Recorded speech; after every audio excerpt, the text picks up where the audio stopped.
Hey guys, I'm Miss Anderson. I teach language arts at the junior high, and I'm also student government advisor, which is why I'm talking to you today, because we are moving into our next round of student government elections. So it is 6th, 7th, and 8th graders that can run, and you will be running for 7th, 8th, and 9th grade positions next year. We elect 3 officers per grade, and we don't run for particular offices. So once the 3 from each grade have been decided, we get together and we try to make sure that everybody gets something that they're at least interested in. So that's kind of how we decide it. Student government at the junior high runs all the pep assemblies, our 3 dances, 3 events usually, and anytime administration needs somebody to represent them or do something, often it's student government that's called on kind of at the last minute to step up and just play some cool leadership roles in our school. So that's kind of what student government is. The paperwork right now is on the poet desk downstairs. Please pay close attention to the dates. There are no grade requirements or specific requirements for running for student government office, but it is kind of a process where we are weeding out people who don't pay attention to dates or don't get something finished and turned in.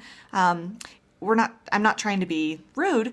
I just need people who really can follow through and who don't need to be reminded 8 times and who can read the instructions and get it done. So a couple dates to pay attention to right now. That paperwork is due April 21st. That's a Friday. And there's a parent meeting Tuesday, April 25th.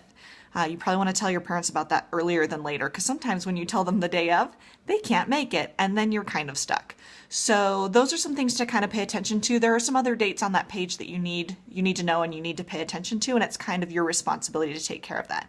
It's also your responsibility to make sure I get your application, your grades, your recommendation, all of it.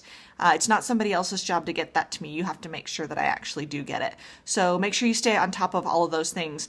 That's the only requirement for running. Once I have all of those things in time, I'll shoot you an email and you're set to go.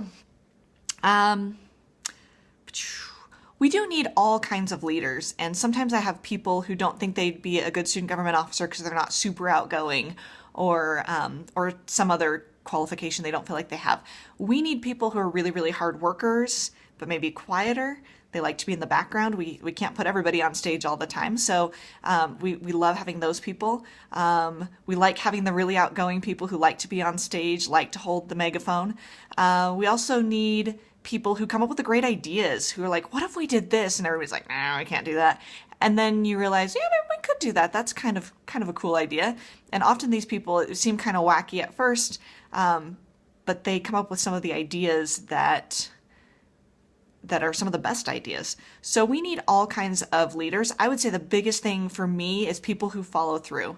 If you're the kind of person who's like, yeah, I'll be at meetings and you never show up, or yeah, I'll help with setup and cleanup and you never are there, that's a bigger problem than your grades or any particular leadership quality that you have. So if you're somebody who's willing to be committed and follow through, I think you'll do a really good job in student government. Which brings me to my final point.